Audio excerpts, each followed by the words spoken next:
If I have the honor of being confirmed, I look forward to leading the intelligence community on behalf of the American people, to safeguarding their interests, advancing their security and their prosperity, and to defending our democracy, our freedom, and our values. Avril Haines was sworn in as the 7th Senate-confirmed Director of National Intelligence in U.S. history and the first woman to lead the U.S. intelligence community. I am grateful and even more so humbled by the trust that you placed in me for this role. I'm especially honored to be standing not only by your side, but also alongside some of the most talented and inspiring public servants this country has ever seen.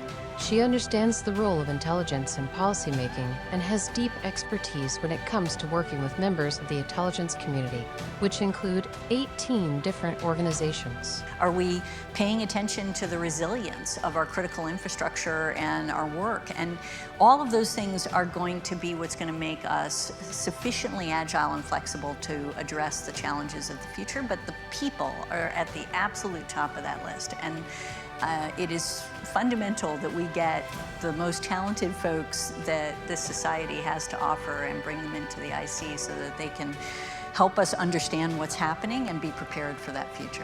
Haines brings intellect, focus, leadership, and dedication to national security policymaking and has soared to become the respected figure on the world stage.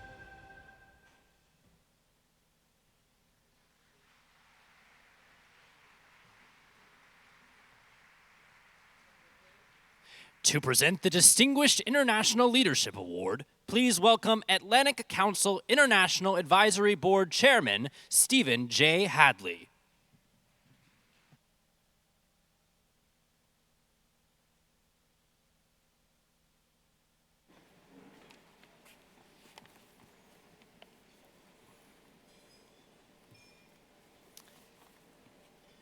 Avril Haines, Deputy Director of National Intelligence, Assistant to the President and Principal Deputy National Security Advisor, Deputy Director of the Central Intelligence Agency.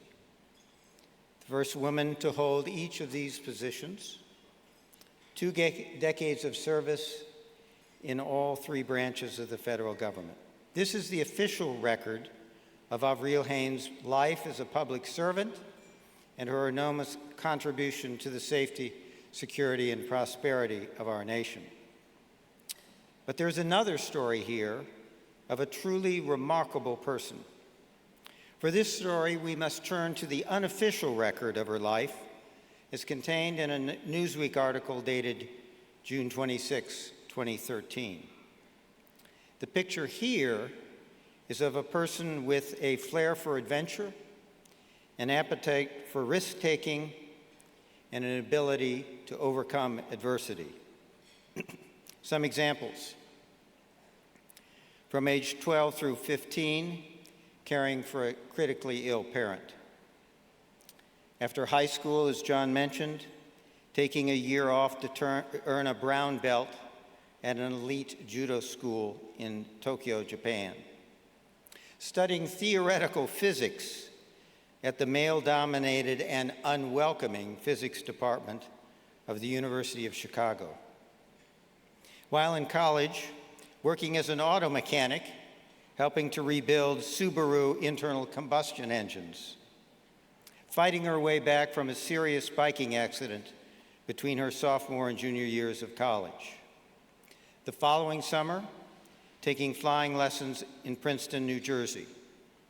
Rebuilding the avionics of a 1961 twin-engine Cessna 310 aircraft and outfitting it with extended-range fuel tanks. Taking off in that rebuilt airplane from Bangor, Maine, to cross the Atlantic Ocean. Losing one engine, then the other, to North Atlantic ice and through fog, making an emergency landing at a small airport in Newfoundland. After graduating from college, moving to Baltimore, Maryland, buying at auction an old bar in a then transitional neighborhood, and turning it into an independent bookstore and cafe. Becoming a community activist and pursuing a law degree at Georgetown Law School. graduating, clerking for a federal appellate judge, and then working in the State Department's legal advisor's office.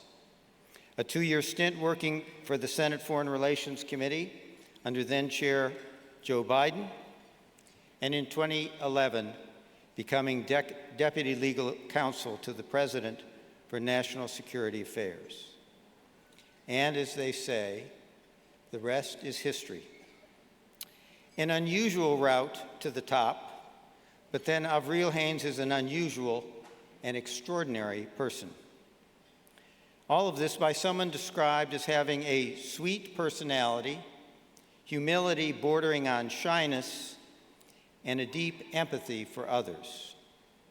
Or as Dennis McDonough, President Obama's then White House Chief of Staff, is quoted as saying, "She is as caring and decent a person as I've ever had the blessing to work with, full stop."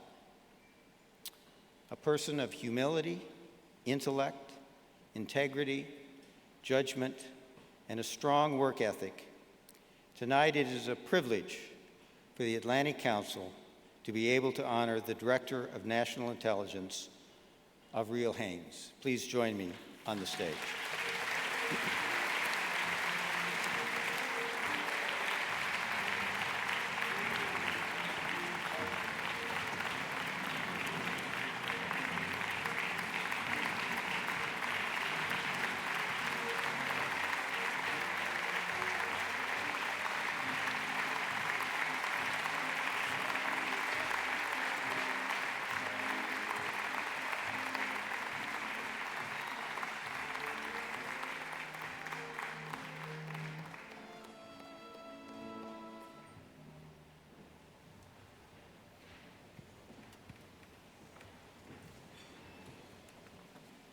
All right, that was utterly terrifying. I am just, Steve, it is genuinely overwhelming to be honored alongside, first of all, such an extraordinary group of female leaders by an institution that I have so much respect for and whose leadership in the form of all of you and the many remarkable board members who are here tonight in particular, embodies the best of what I aspire to in public service. It does not feel quite real, to be honest.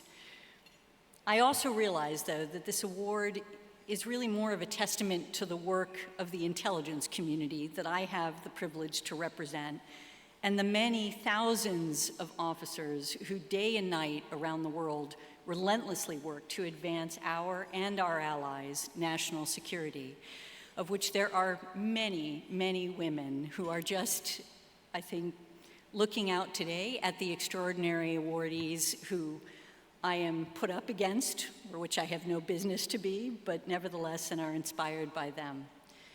To the council and the board, thank you so much for this honor, but even more so, thank you for the years of extraordinary service that all of you have engaged in, based on our common conviction that a healthy transatlantic relationship is fundamental to the strength and quality of an international system that is capable of addressing today's challenges in a way that is consistent with our values.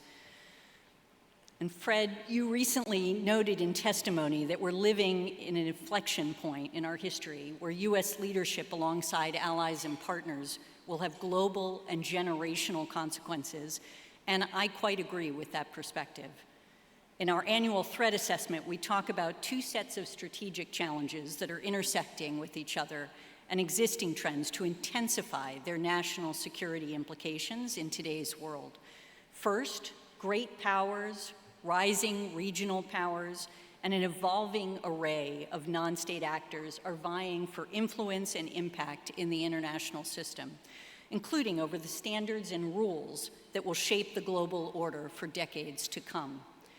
And second, challenges that transcend borders, including such issues as climate change and global health security and transnational criminal activity, are intensifying as the planet emerges from a COVID-19 pandemic. And further compounding this dynamic is the impact that rapidly emerging technologies, such as generative AI, are having on governance, economies, and communities around the world. And the intersection of these challenges underscore the importance of working together with partners and allies, private industry, organizations like the Atlantic Council, which bring us together and raise the standard of our work on a nonpartisan basis with the belief that through civil discourse we can advance our common cause. And much like you, we in the intelligence community are trying to understand and reflect on the world around us and to provide policymakers and operators with insights that will help them make better decisions. But we know that interactions with those outside our community who will test our hypotheses, provide alternative perspectives, identify our biases, and challenge our underlying assumptions are absolutely critical to our success.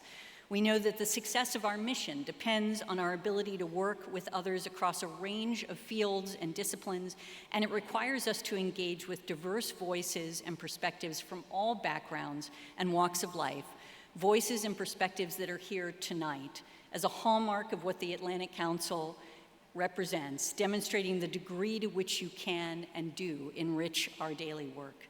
In short, thank you for your tremendous dedication to global cooperation and for bringing together the right people to solve some of the world's most pressing problems. And thank you again for this incredible honor, and congratulations to the other recipients, all of whom really outclass me. Thank you.